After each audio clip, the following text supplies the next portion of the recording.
Hello students! Welcome again to our Knowledge Empowering Show.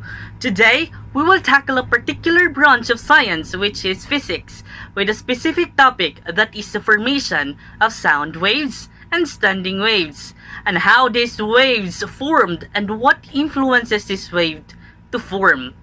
But before that, let me tell you a secret.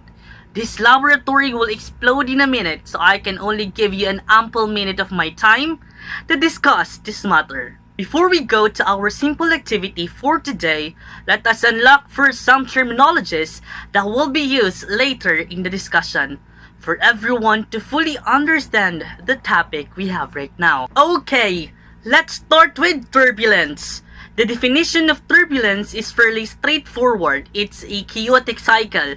It's the swirling direction of the air that is created and influenced by a particular force. Next, we have frequency. Frequency is the number of waves that pass a fixed point in unit time. Also, the number of cycles or vibration undergone during 1 unit of time by a body in periodic motion. For example, we have a wave that travels 60 cycles every second. Thus means we have a frequency of 60 Hz per second. Also, we have pitch. Pitch is position of a single sound in a complete range of sound. Sounds are higher or lower in pitch according to the frequency of vibration of the sound waves producing them. A high frequency, for example, 880 Hz per cycle in every second, is perceived as high pitch, and low frequency, for example, we have 55 Hz as low pitch. This only means that pitch is the loudness and softness of a particular sound frequency. Next to pitch is harmonics. Harmonics are unwanted higher frequencies which superimpose on a fundamental waveform, creating a distorted wave pattern. That is harmonics. Also, we have wave.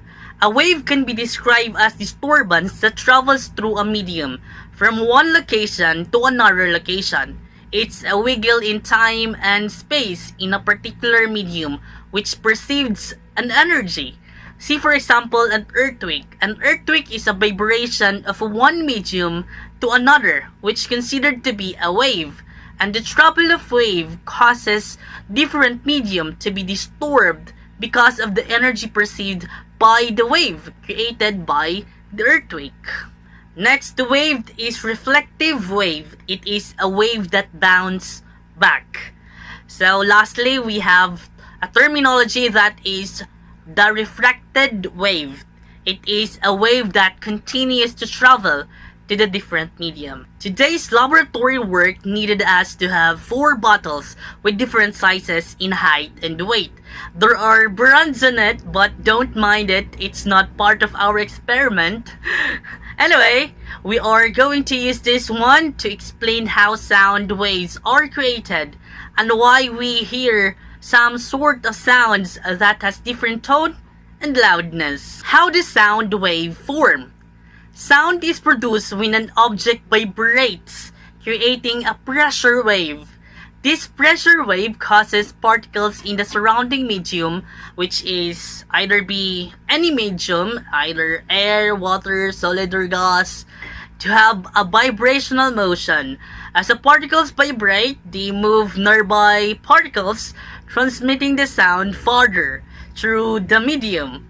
The human ear detects sound waves when vibrating air particles vibrate small parts within the air. That is the reason why we hear sounds, and that is by the influence of the sound waves. In many ways, sound waves are similar to light waves. They both originate from a definite source and can be distributed or scattered using various means. Unlike light, sound waves can only travel through a medium, such as air, glass, or metal. This means there's no sound in space. So, there's no sound in space because there's no medium that able the sound waves to travel. So that is the explanation why sound is not possible in space. When a sound wave is produced, it moves forward through the medium, creating compressions and rarefactions. As the sound wave comes in contact with air particles, it vibrates them to create alternating pattern of bunch and expanded areas. Imagine a slinky moving down a staircase. When falling down a stair, the slinky's motion begins by expanding. As the first ring expands forward, it pulls the ring behind it forward, causing a compression wave. This push and pull chain reaction causes each ring of the slinky's coil to be displaced from its original position, gradually transporting the original energy from the first coil to the last. The compression and rarefaction of sound waves are similar to the slinky's pushing and pulling of its coin. Also, there are types where the sound waves travel. We have longitudinal sound waves. These waves is the motion of the medium's particles is parallel to the direction of the energy transport. Mechanical sound waves. A sound waves moves through air by the mechanical sound waves. A sound wave for mechanical sound waves. A sound wave moves through air by the mechanical sound waves.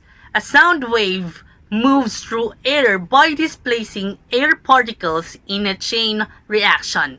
As one particle is displaced from its equilibrium position, it pushes or pulls on neighboring molecules, causing them to be displaced from their equilibrium. The last one is pressure sound waves. Because sound waves consist of compressions and rarefactions, their regions fluctuate between low and high pressure patterns.